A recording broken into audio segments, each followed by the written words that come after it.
Nah, jadi ini term frekuensi, saya kasih lihat term frekuensi dokumen kalau nggak salah, dokumen inverse atau apa ya? Inverse frekuensi. Nanti kita lihat lagi lah jelasnya ya. Kita sudah kemarin sudah hands on dengan cara penggunaannya. Nah, sekali lagi saya jelaskan. So, kita punya teks di sini empat teks. Ini nomor satu, nomor dua, nomor tiga, dan ini nomor empat. Ada empat teks yang kita punya kan, dengan isinya seperti ini. Nah, ini kita indekskan dia. Ini indeks satu, kira-kira nanti untuk nomor satu. Indeks dua untuk nomor dua. Indeks tiga untuk nomor tiga. Indeks empat untuk nomor empat. Kemudian di sini outputnya satu, satu, nol, nol. Oke, sebetulnya nggak perlu output pun nggak apa-apa sih. Tapi ini dia sudah bikin output uh, untuk menyatakan bahwa yang pertama dengan yang kedua ini punya kemiripan yang sama. Jadi kalau kita lihat di sini, ya, yang ini, nah di-outputkan dia dengan berapa ini? Satu. Yang ini di-outputkan dengan dua. Kan yang ini ya kelompoknya ya. Sorry, bukan dua tapi nol. Sorry, sorry. Ini dengan nol. Nah, gitu kalau kita lihat ya.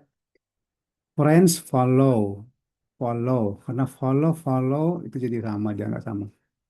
Friends write, write comment dengan write comment dianggap satu kelompok. Nah, tapi sebetulnya di dalam proses yang biasa dikerjakan, output ini justru nggak ada.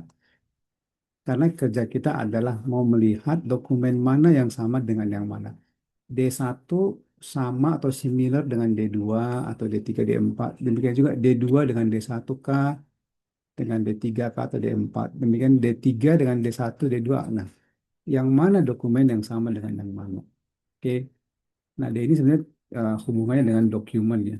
Ini dengan dokumen. Oke.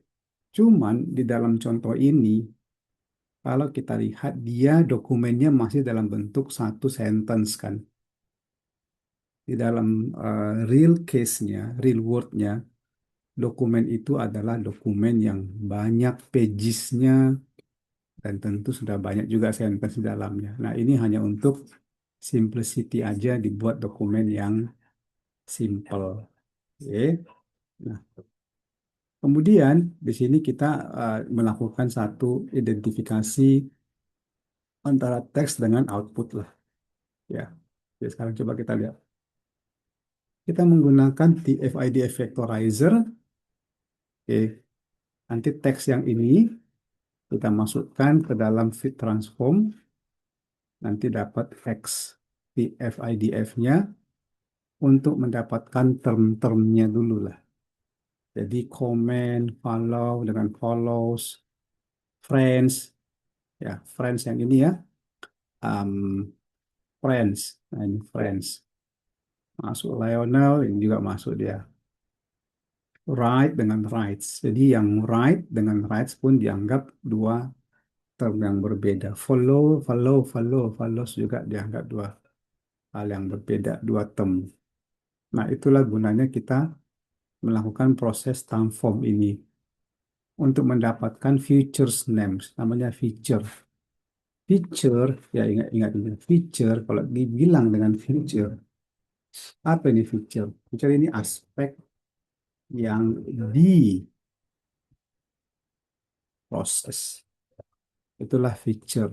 Jadi kalau dibilang sini ada features, adalah aspek yang akan diproses. Jadi yang diproses itu apa aja? Di sini ada comment, follow, follows, friend, Lionel, right, dengan rights. Itu semuanya akan kita proses dulu. Lalu di bagian sini bawahnya, oke, saya coba run aja. Saya run dulu.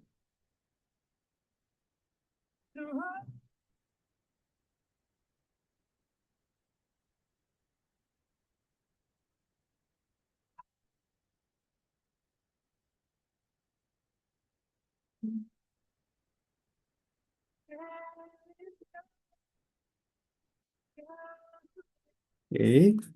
kita keluar dia.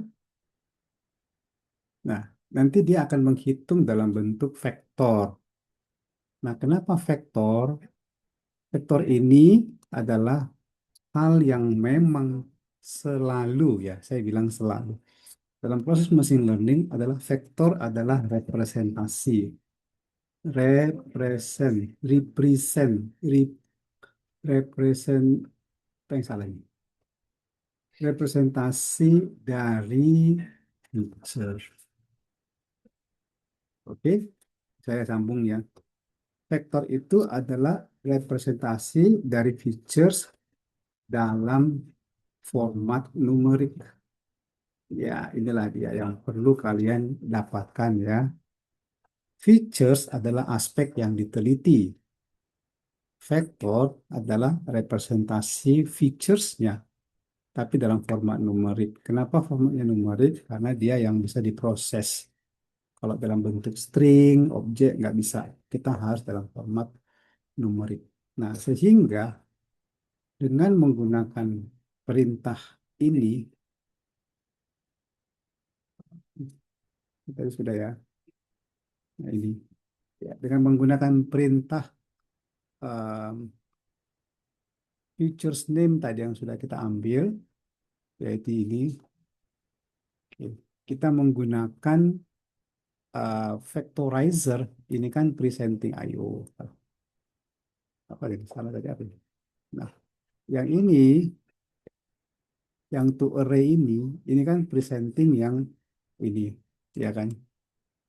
Which is dia dalam bentuk vektor. Nah, jadi nilai-nilai dari komen, follow, friends ini semua divektorkan. Nah, tapi kenapa nilainya 0,0? Nah, itu dari mana caranya dia bisa bikin nilai itu ya? Itu kan pertanyaannya. Oke, nah ini adalah hasil perhitungan secara ajaibnya. Saya bilang secara ajaib karena kita nggak dikasih tahu apa isinya ya. Jadi ajaib itu black box istilahnya ya. Black box. Kenapa black box? Karena dia kotaknya hitam. Nggak bisa dilihat apa isinya. Cara kerjanya kita nggak tahu. Yang kita tahu adalah apa inputnya, apa outputnya. Prosesnya kita gelap, maka disebut dengan black box. Jadi dengan cara perhitungan TF-IDF divektorkan, inilah hasilnya. Oke, itulah maksudnya cerita tadi. Inilah hasilnya. Jadi kalau ada komen di dalam dokumen nomor satu, nah, ingat ya dokumen kita berapa tadi ini? Empat kan. Di dalam dokumen nomor satu, itu cara bacanya ya. Di dalam dokumen ini yang nomor nol, komen itu berbobot apa? Nol. Follow itu berbobot 0,3. Ya mungkin berbobot atau punya value atau punya influence berapa dia. Follows punya influence nol, mungkin itulah atau bobot. Friends punya influence 0,5 dan seterusnya dihitung. Oke. Nah, kalau kita lihat lagi di bagian atas tadi, betul nggak kira-kira itu ya? Nah, kalau kita lihat ya di sini tadi Friends follow Lionel. Maka kalau ada features comments tentu dia memang nol nilainya. Tapi kalau ada fiturnya ini ya, friends follow, follow. Kalau ada follow, tentu dia nilainya ada dong. Dan ini cukup tinggi dia. Karena friends follow Lionel. Karena tentu kalau ada tulisan Lionel di sini, dia pun nilainya juga punya nilai. Jadi friends follow Lionel. Ketiga aspek tadi, ketiga fitur tadi akan memiliki nilai di dalam dokumen yang kenal. Nah, itu maksudnya akan mempunyai nilai di dalam dokumen ini. Pertanyaannya, kok bisa dapat nilai 0,7 ya? Padahal gimana? Padahalnya cuma muncul sekali.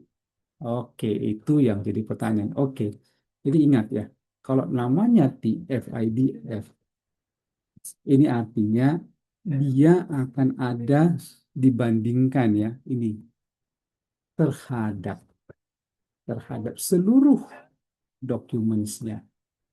Jadi bukan cuma satu dirinya saja, tapi keseluruhan docs itu. Nah, docs kita ada berapa? Docs kita ada 4, ya kan? Jadi seluruhnya, jadi follow ini terhadap seluruhnya berapa dia? Itu 0,7. Kalau yang friends terhadap seluruhnya berapa? 0,5. Follow itu 0,7. Kok bisa agak tinggi ya? Ya kita lihat aja lah di sini. Karena follow itu di sini mungkin ada pengaruh dari follows juga sehingga dibuat tinggi dia. Oke, nah itu perhitungan yang ajaib lah ya. Saya bilang ajaib kenapa? Karena dia bersifat black box. Nah, yang mau kita pelajari hari ini gimana hitungannya secara manually. Oke, setelah ini nanti ada di sini kita generate indeksnya masing-masing. Oke, kita udah dapat dia ini. Oke, sampai di situ yang kemarin kita kerjakan. Sekarang saya bawa kalian ke penjelasannya. Ada di sebelah sini. Saya copy ini linknya, boleh kalian lihat. Oke, kita dalami dia, gimana cara kerjanya. Oke, mari kita lihat di sini. Nah, sebetulnya term frekuensi inverse document frequency, IDF, inverse document frequency. Mungkin tadi salah ketik ya. Bukan dokumen inverse frekuensi, inverse document frequency. Ini juga IDF ya. Terbalik posisi ini.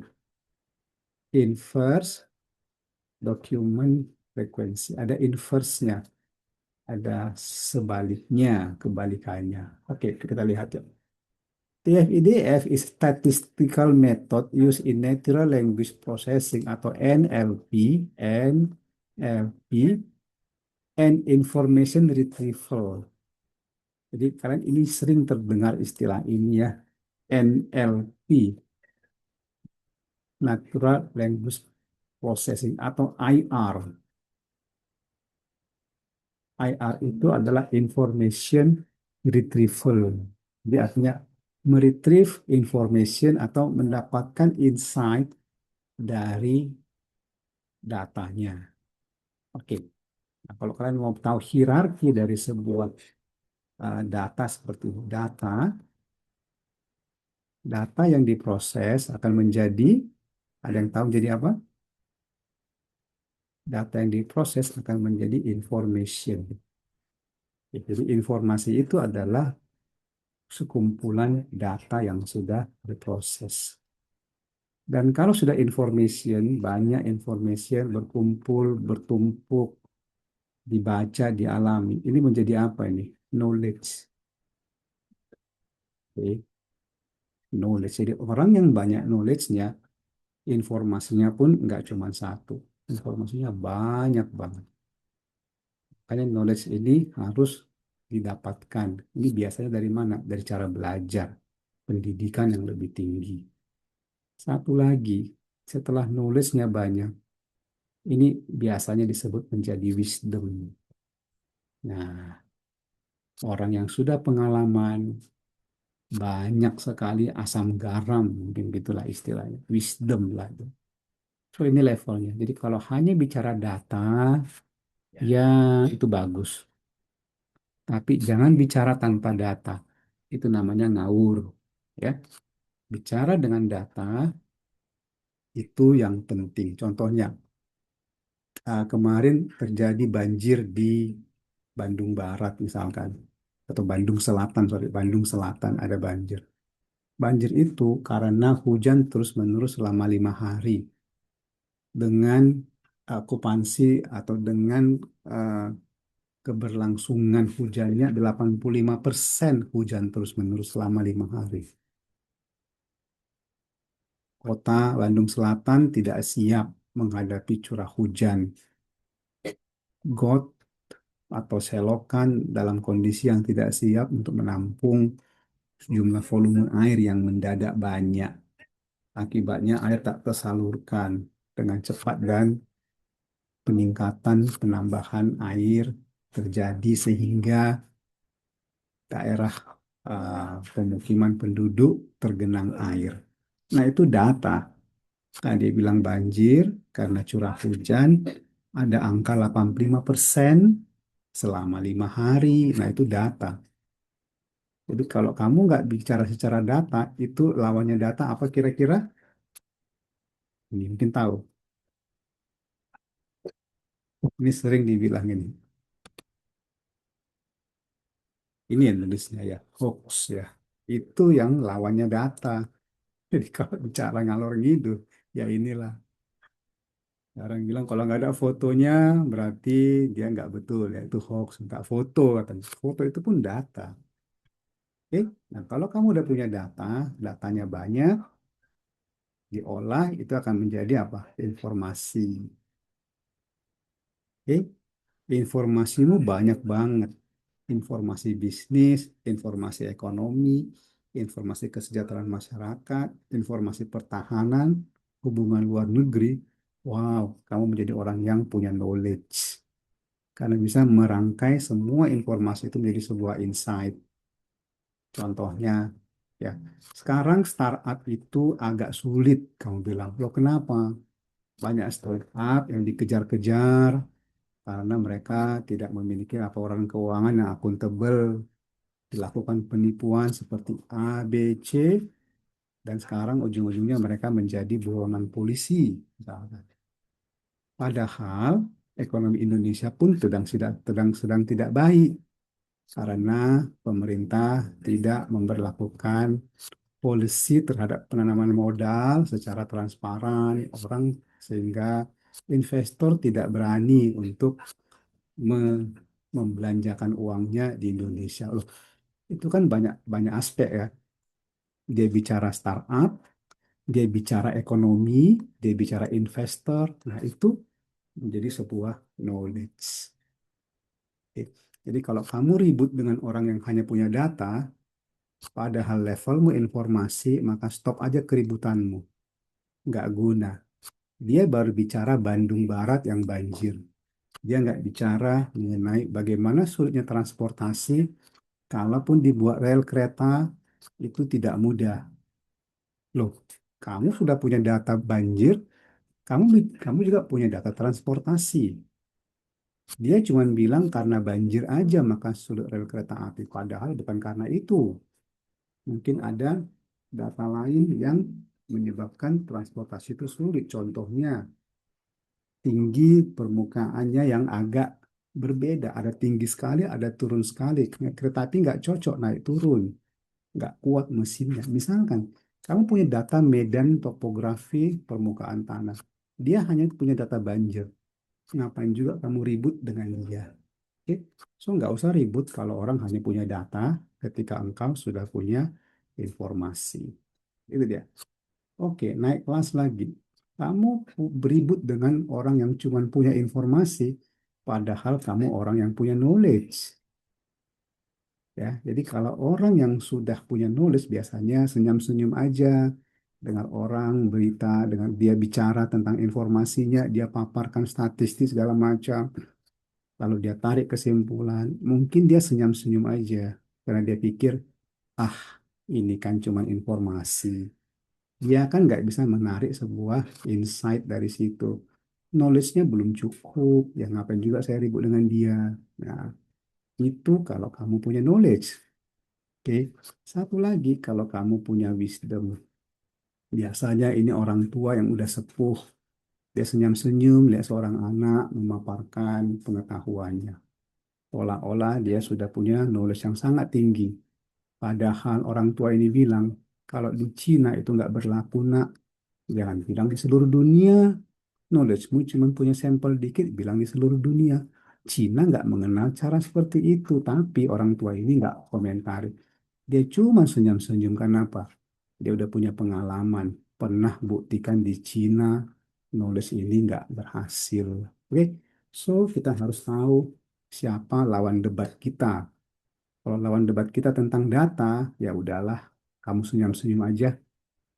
Kalau lawan kita tentang informasi, kamu senyum-senyum kalau sudah knowledge yang kamu miliki. Tapi kamu boleh berdebat dengan sesama yang punya level knowledge dengan knowledge boleh. Atau wisdom dengan wisdom pun boleh berdebat yang sama levelnya. Oke, so sekarang yang kita kerjakan adalah data, punya data, data set, CSV, itu semua data. kita mau jadikan ini sebuah informasi yang menarik. Contohnya apa? Jika kita melihat misalkan negara-negara yang maju berkembang kemarin seperti ekonomi GDP Indonesia dengan mana ya? Apakah Indonesia satu klaster sama Israel? Oh enggak. Indonesia satu klaster dengan Vietnam. Loh, Malaysia kok nggak masuk ya? Malaysia pindah klaster beda. Loh, kenapa? Mungkin pendapatan per kapitanya lebih tinggi atau mungkin tingkat kesehatannya lebih tinggi. Oh, itu informasi. Oke. Padahal yang kita olah adalah data-data mengenai features GDP, features indeks kesehatan, features mengenai salary, features mengenai ekspor, impor, dan segala macam itu adalah datanya. Ketika kita menggunakan machine learning, kita bisa mendapatkan information, tapi belum knowledge ya, masih information. Oke, ini mudah-mudahan jadi lebih jelas buat kalian mengapa penting belajar data. Nah, data yang kamu pelajari itu bisa dibuat knowledge-nya, sorry, informasinya dengan menghitung TF dan IDF. Oke, nah TF ini adalah berapa sering sebuah kata, how often, makanya disebut frekuensi, atau how many times dia appear, muncul, how often dia sebuah kata muncul di dalam sebuah dokumen. Jadi kata itu muncul di dalam dokumen. Contoh yang saya buat ini. A man is walking in the street when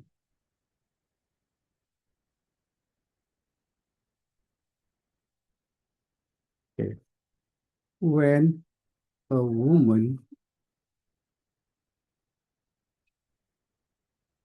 okay,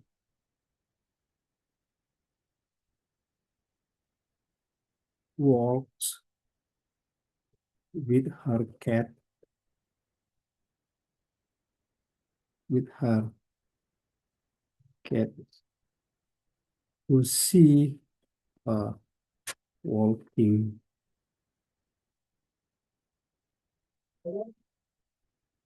robot. Nah, misalkan ini saya buat ini cuman yang terlintas di pikiran saya. A man is walking in a street when a woman walks with her cat to see a walking robot. Nah, kalau kita lihat di sini ya, kata-kata seperti walking, nah ini muncul dua kali. Dan kalau mau juga ini adalah dibuat jadi bentuk termnya lagi yang basicnya walk.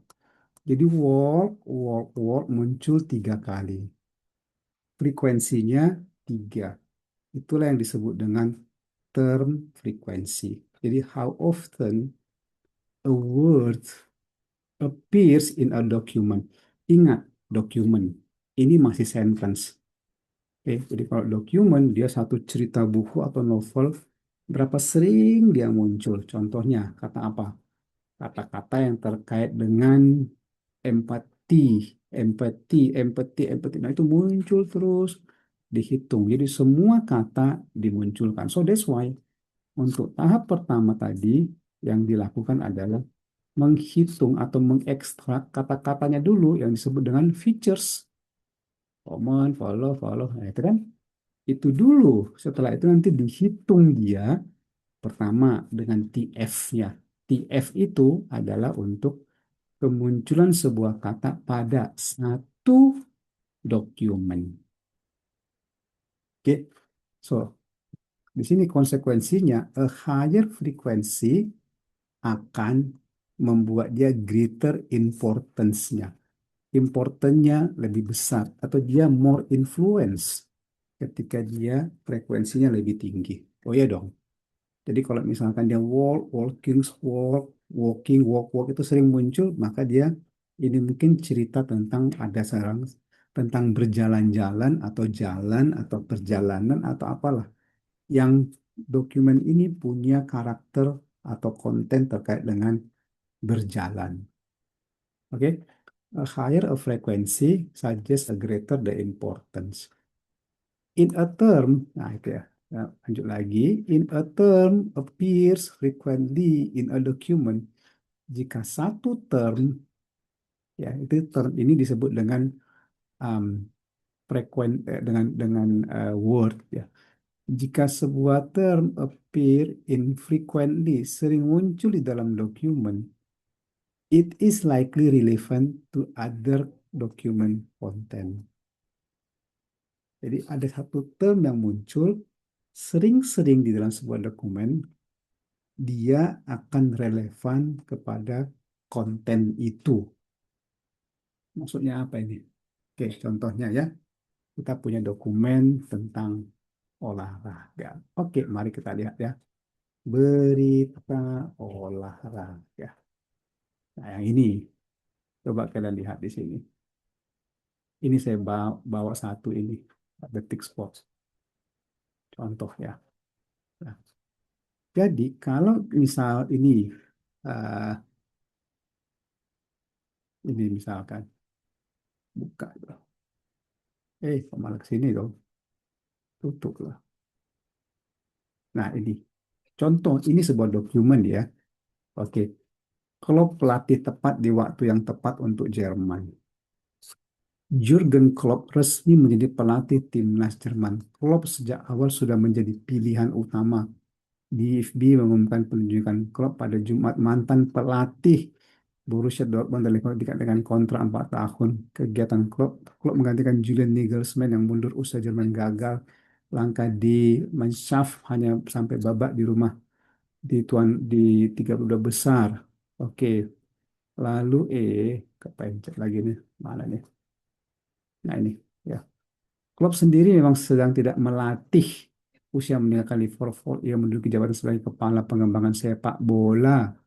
Kami menjalin diskusi yang sangat intens. Dia adalah solusi ideal kami. Kami sepakat bahwa dia yang harus kami ajak bicara. Pembicaraan kami dengan Jurgen hanya memperkuat keyakinan kalau dia adalah orang yang tepat di waktu yang tepat. Ada tepat dalam menjalankan tugasnya sebagai pelatih. Lagi muncul lagi kata-kata pelatih. Bender sebagai asisten, Klopp akan menjalani debutnya sebagai pelatih. Jadi ada muncul sering-sering kata pelatih, pelatih, dan ada juga muncul sering-sering kata olahraga, sepak bola. Tentu ini dokumennya adalah dokumen terkait dengan sport.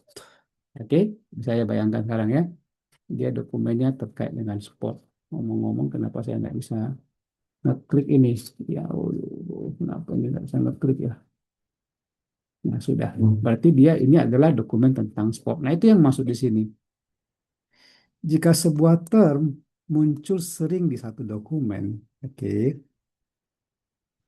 it is likely relevant, maka dia akan lebih lebih dekat atau lebih relevan terhadap dokumen konten itu. Berarti kontennya konten apa ini? Konten olahraga sepak bola. Nanti dokumen lain dibaca, dilihat lagi.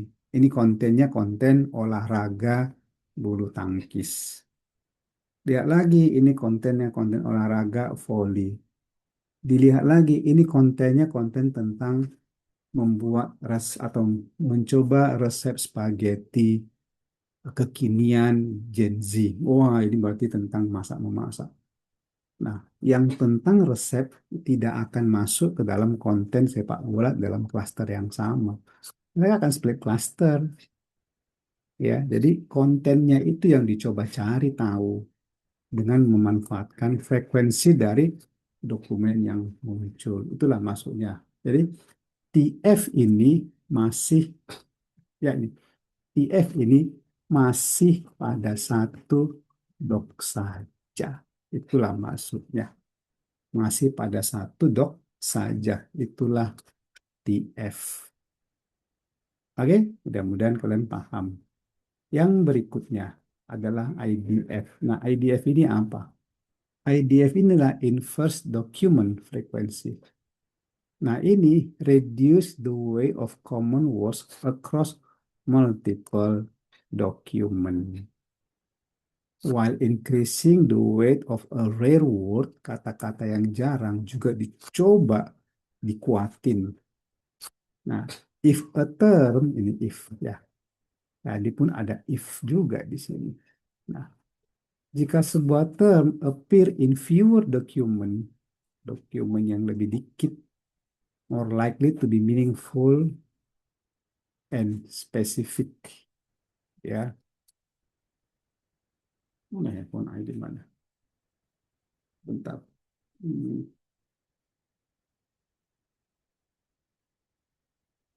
sebentar handphone saya. Bentar ya.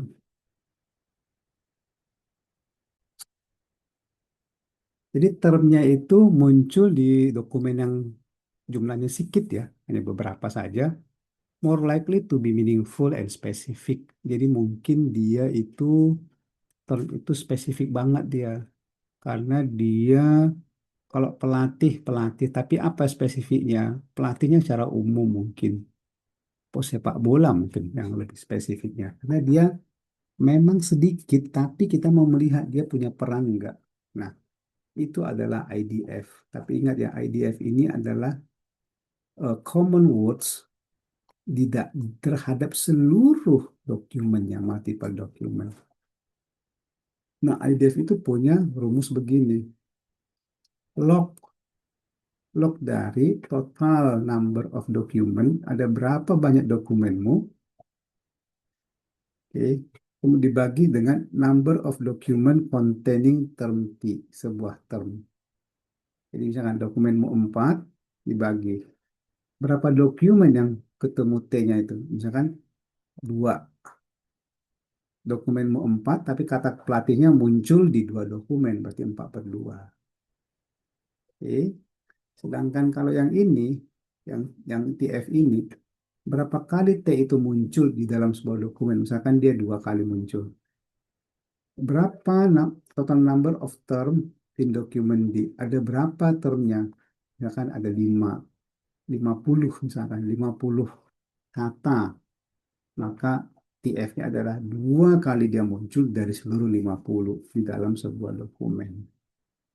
Nah, kalau kalau pakai IDF, ini adalah berapa dokumen kata tersebut muncul. Dia muncul di 2 dokumen. Oke, berapa dokumen semua dia? Ada 4. Berarti 4 per 2. Tapi jangan lupa dilogkan dia. Sehingga 0, sekian mungkin muncul. Log 4 per 2. Berapa itu log 4 per 2? Coba kita cari ya. Log dari 4 per 2. Apa? Oh, dia suruh dia nyuruh kita pakai ada log nggak di sini? Oh, ada log ya. Log dari 4 dibagi 2. Nah, berapa ini? 0,3. Jadi kalau ada 4 dokumen seluruhnya dan muncul di 2 dokumen, maka hasilnya adalah 0,3 untuk satu term tadi. Ya, dan dihitunglah dia per term. Oke, nah kalau begitu, kalau kita udah punya gini, kita nanti bisa melanjutkan sebetulnya ceritanya ke yang ini. Dikeluarkan semuanya, maka untuk TF-nya, oke, untuk TF-nya adalah komen ini muncul berapa kali di dalam teks satu. Nggak ada, so that's why dia nol. Oke, ya. Kalau muncul berapa kali? Sekali, teks dari 3. Oke, dia 1/3, sama seperti ini. Dia berapa kali munculnya? 1 kali dia muncul. Dari berapa seluruhnya? Ada 3. Karena di sini tadi kita barusan buat, dia ada 1, si follow ini 1 kali muncul dari 3. Oke, 1/3 dia. Nah, cuman di sini kok 0,7 ya? Oke, ini sebetulnya sudah perpaduan antara TF IDF, bukan TF saja. Kalau TF saja, dia 1/3, 0,33. Kalau IDF saja, ya caranya dihitung pakai log tadi. Jadi kalau follow, ini 1, sekali dia muncul dari berapa? Dari 4 dokumen. So, dia adalah log 4/1 dia. Kalau 4/1 itulah untuk yang CIDF-nya si Follow. Oke, ternyata di sini kita waktu dia kita kasih hitungan dia 0,7 kan. Nah, ini adalah langsung dia hitung TF-IDF-nya. Jadi kedua formula tadi ini langsung dia lakukan combining. Oke, jadi nggak dihitung satu-satu karena dia udah sifatnya black box. Langsung pakai library-nya dia keluarkan berapa angka nilai-nilai masing-masing. Oke, lanjut lagi ya. Converting ini menjadi TF-IDF. Nah, inilah dia. Kalau kita punya dokumen satu, the cat sat on the mat, the dog played in the park. Cats and dogs are great pets. Oke, artinya mata kita langsung tahu nih. Ada cat, ada cat. Oke, ada lagi di sini dogs, ada dogs. Oke, ada apa lagi kira-kira di sini? De dengan de. Kalau de dihitung tapi biasanya de enggak karena dia masuk preposisi ya. De, de ini mungkin tidak akan dihitung. Tapi kalaupun dihitung, de ini merepresentasikan konten apa? Konten politik pakai de ya enggak juga kan. Jadi kemungkinan di take out dia. Oke. So kalau kita lihat ini adalah cat, cat, dog, and dog. Ada lagi nggak? Plate, great pets, pets, mark, pet, bark, park, park. Di sini pets, park, mat, plate, nggak ada lagi. Ya, so sekarang kita coba mencari caranya. Step one, calculate the TF-nya. Kayak saya bilang tadi. So, dokumen satu you calculate, dokumen dua you calculate, dokumen tiga kamu calculate. Terhadap semua kata-kata yang sudah diekstrak tadi. Tadi kan sudah bilang ada cat, ada dog, ada set, ada mat, ada park, ada pets, ada great plate. The ini kelihatannya tidak akan diproses. Tapi kalaupun diproses, dia tidak akan memberikan arti apapun. So let's see number one, document one. The cat sat on the mat. Oke, maka word cat ini muncul berapa kali? Satu kali. Sedangkan total dokumen yang lain ada the cat sat on the mat, which is dia ada totalnya 6. So, TF untuk cat adalah 1/6. Oke, untuk cat. Mau pakai untuk set pun 1/6. Hitung satu-satu semuanya. Berapa? Untuk dokumen 2, cat-nya muncul berapa kali? Dokumen 2, cat-nya muncul berapa kali di sini? Dokumen 2 ini tidak ada cat sehingga dia 0. Oke. Untuk dokumen 3, ya lagi di sini. Nah, satu kita hitung. Contohnya, cat muncul satu kali. Sehingga dia UF-nya untuk cat adalah 1/6. Jadi, yang nos 1 dengan dokumen 3 Anda muncul kata-kata cat. Oke. Sekarang, kita bisa melihat di sini sebagai kesimpulan. Dokumen 1, ini ya, dokumen 1 dan dokumen 3 cat-nya itu punya same TF score-nya. This means it appear with the same relative frequency in both documents. In document itu, TF is zero because vocab never appear. Ya, betul. Betul sekali. So, sekarang kita lakukan continue untuk proses lainnya. Jadi, nggak cuma cat yang kita hitung, kita juga hitung dog, kita hitung juga set, mark, apalagi mat, ya, ini semua kita hitung frekuensinya. Sama persis seperti tadi yang udah kita buat model begini ya. Oke, nah sekarang kita coba lihat di step 2. Bagaimana cara menghitung inverse-nya. Ingat, kalau kita bilang inverse document artinya dokumen yang mengandung kata cat terhadap berapa banyak dokumennya yang kita sedang teliti. So, di sini kita lihat ya, cat. Cat itu muncul di dua dokumen, betul ya. Ini dokumen 1 dan dokumen 3. Ada berapa dokumen yang kita punya seluruhnya? Kalau menurut contoh ini, dokumen kita ada 3 biji. Ini ya, berarti IDF-nya untuk cat adalah 4/3 itu udah dihitung lalu diambil nilai lognya. Oke, so lihat di sini kita harus hitung dia harus 4/3.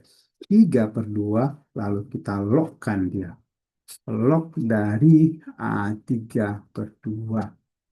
Itulah yang kita hitung dapatnya 0,176. Nah, so kita sudah punya TF, kita sudah punya IDF. Oke, satu-satu udah dapat. Nah, gimana caranya kamu bisa melakukan recompiling untuk mendapatkan dua aspek itu, dua hitungan TF dan IDF. Gimana caranya kita jadikan dia satu hitungan supaya hasilnya itu menjadi seperti ini. Itulah yang mau saya kasih tahu. Oke? Nah, coba lihat di sini ya. Ternyata caranya adalah TF-nya dikalikan dengan IDF-nya. Alright, so sekarang ini kita sudah punya TF-nya. So, kita kalikan dia ini 0,167 dikali 0,176 dikurang ini. Wah, ternyata ada aspek pengurangan ini ya. So, hasilnya adalah berapa itu?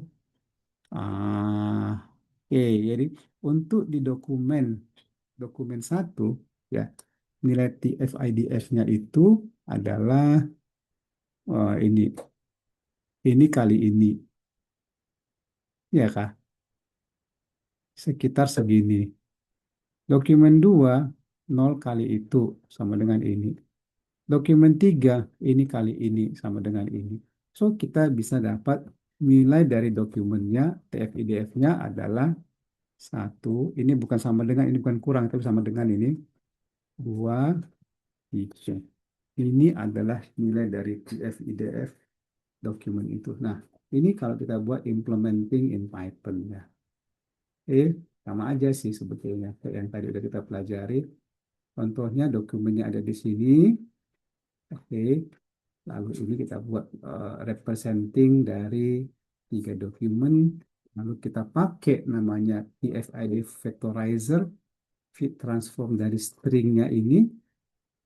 Kemudian kita punya TF-IDF untuk si outputnya untuk for gigs dan R2J ini R2J apa itu R2J itu singkatan dari apa itu gigs R2J hasilnya seperti ini maka display TF-IDF-nya untuk semuanya nanti hasilnya TF-IDF-nya seperti ini dan hasil untuk the result variable consists of unique word as as well as the TF it value TF IDF value. It can be elaborate using the below image. Jadi ini value-nya untuk 0001 dokumen indeks dengan word indexnya, dokumen 0, word-nya 0, dokumen 0, word 1, ini dihitung semua. Inilah nilai dari TF-IDF-nya. Jadi, from the above image, the below, we can generate it dokumennya seperti ini. Ya, ini summary-nya. Dokumen 0, 1, dokumen 2. Dokumen 0 adalah for dengan gigs dihitung. Dokumen 1 gigs, dokumen 2 adalah R2J. Index word dengan TF-ID value-nya kita sudah punya di sini. Oke, sekarang coba kita lihat sebagai application-nya. Ini untuk apa? Untuk dokumen similarity and clustering. Ya, jadi nanti akan di cluster yang mempunyai TF-ID value-nya yang memang cukup berdekatan. Jadi kalau ini berdekatan dijadikan satu cluster. Atau bisa juga ini um, text classification. Jadi ini untuk melihat berapa atau teks ini klasifikasinya ke dokumen apa aja, ke olahraga kah, ke politik kah, kepada kesehatan kah, atau pada bisnis kah, atau kepada family kah, gitu ya. Bisa juga untuk keyword extraction dan juga untuk recommendation system. Jadi contohnya mensupport suggesting related article ini untuk apa? Untuk video atau untuk yang lain. Wah, itulah dia kira-kira hasil dari sini. Oke, sekarang untuk mengakhiri ini, Sebagai tambahan, boleh coba dulu ini ya. Kita coba hitungan ini. Ini boleh diambil. Oke, ambil dulu ini code-nya. Sorry, bukan code URL-nya. Di sini untuk TF-IDF, kalian bisa buat additional dulu. Buat nomor 14 boleh. Di sini ya. Ah, teks buat nomor 14. TF, IDF, additional. Nah, buat di bawah link untuk mengambilnya. Ada di bawah itu. Jadi ini source-nya dibuat supaya next time kalau mau belajar lagi, oh dari sini do hasil ininya datangnya, ceritanya. Oke, so code. Nah, di sini ya boleh lanjutkan lagi dulu. Ambil aja, copy aja yang tadi pelan-pelan ya. Ini udah ada contoh code-nya. Ambil ini, copy, masukkan. Oke. Kemudian Sklearn, support, mana dia? Ini import code, oke, jalankan.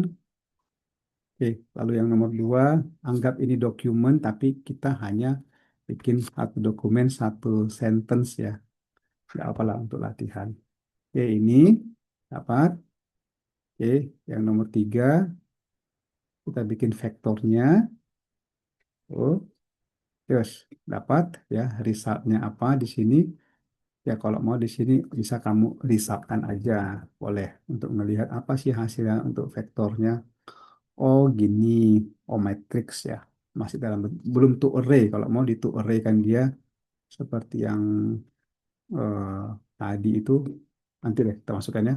Itu dulu, lalu display IDF-nya ini dihapus dulu aja. Oke, dapat ya. Ini masukkan yang uh, 4 gigs dengan R2J ini. Karena dia sudah mengekstrak tadi resultnya itu tadi sudah dia ekstrak ya untuk mendapatkan features name-nya tadi itu. Oke. Kemudian di sini dia hitunglah masing-masing for ini kekuatannya berapa, gigs ini kekuatannya berapa, R2J kekuatannya berapa. Dia hitung kan. Kemudian di display di sini coba lakukan yang terakhir. Nah, gigs-nya satu, for-nya satu, R2J-nya dua. Oke, jadi ini satu 0 dengan 2. Lalu yang terakhir habis ya. Nah, itu ya. 001. Nah, ini dia. Nah, ini dokumen 0. Untuk dari cara bacanya ada di sini. Ya kan? Ini hasil kita tadi. Oke. Nah, 01, 00, 11, 22. Sama persis di sini. 00, 01, 11, 22. Ini cara bacanya katanya. The result variable consists of unique words as well as the TF-IDF value. It can be elaborated using the below image. Oke, jadi word indexnya tadi yang didapat ada tiga. Gigs, for, dengan R2J. Jadi kalau dia gigs itu indeksnya indeks satu. Ini indeks bukan artinya value ya, cuman perwakilan aja. Jadi indeks satu, indeks 0 itu artinya si for. Oke. Indeks 2 ini artinya representing R2J. Indeks 1 representing gigs. Jadi kalau kita lihat di sini uh, word indexnya ini kan word index nih ya kan. Word index nih dia sama dengan ini. Jadi kalau 0 ini artinya siapa ini? Ini artinya si for, yang ini gigs, yang ini gigs, yang ini ya saya lihat ini ya. Ya, for, gigs, gig sama R2J. Ya kan sesuai dengan ini kan? Yang ini for, 0, gigs yang satu, R7 yang indeks 2. Ini dia. Oke. Nah, sedangkan yang ini dokumen indeks. Dokumen nomor 0 dengan dokumen nomor satu dengan 2. Kita punya tiga dokumen, yaitu yang ini nomor 0, nomor satu dengan nomor 2. Jadi ketika di nomor 0, ketika di nomor 0, ini C4 itu berapa nilainya? Itu maksudnya ini. Ketika di dokumen yang ke 0, nilainya si for ini berapa? 0,54. Itulah nilai dari TF-IDF-nya. Oke. Ketika di dokumen 0, nilai dari si gigs itu berapa? 0,8. Ketika di nomor 1, nilai dari si gigsnya berapa? 1. Ketika di nomor 2, nilai dari si R2J-nya berapa? Nilainya 1. Jadi ini sudah dalam bentuk TF-IDF. Cuman dia representingnya uh, beda layout. Kalau di sini yang punya kita tadi, ketika di nomor 0, oke, nilainya si komen itu berapa TF-IDF-nya? 0.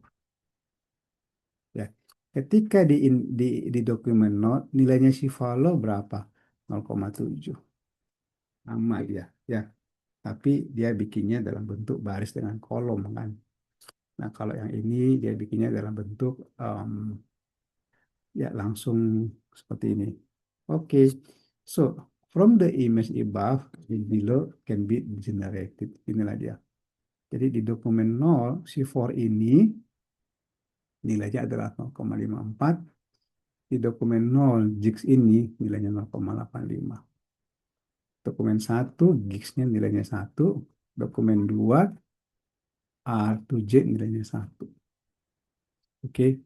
Nah, nanti dari yang nilai masing-masing ini, dia akan dihitung ulang. Jadi ini pun memang belum selesai. Ya, dia akan menghitung ulang di dokumen ini apa yang menonjol. Ya, mungkin dirata-ratakan semua yang menonjolnya, terus dilihat hasilnya, ya contohnya. Ya, kalau kita lihat di sini, antara nomor 0 dengan nomor 1 dengan nomor 2, kira-kira nomor 0 ini cocok dengan nomor mana? 0 cocok dengan nomor 1 karena gigsnya dia memiliki nilai yang cukup tinggi, si 0. Sedangkan nomor 2 dia nggak ada nilai gigs, dia R2J, which is nggak muncul di 1, nggak juga muncul di 0. So it means si dia ini similarity-nya tidak terkait dengan similarity dokumen lain. Oke, itulah dia uh, untuk TF IDF ini. Ya, oke, sudah selesai. Dan kamu selesai sampai sini? Bisa? Keluarkan? Ya, ini hasilnya. Memang ini belum terinterpretasi ya. Nanti lihat yang tadi punya saya, ini interpretasinya. Jadi gigs dengan gigs itu dia muncul sehingga dokumen 0 dengan dokumen 1 dianggap punya similarity yang dekat. Oke, ya kita memang belum sampai ke eh, pembuatan dokumen yang teksnya banyak ya. Ya, nanti bisa kita bikin di project aja ya. So ini saya udah menambahkan knowledge tentang DFIDF-nya. Ya. Oh ya, Ngram, back of Words ini kayaknya lebih gampang lah. Karena udah pernah kita coba yang ini memang belum. Oke guys, ada pertanyaan sampai sini. Saya stop dulu share screen.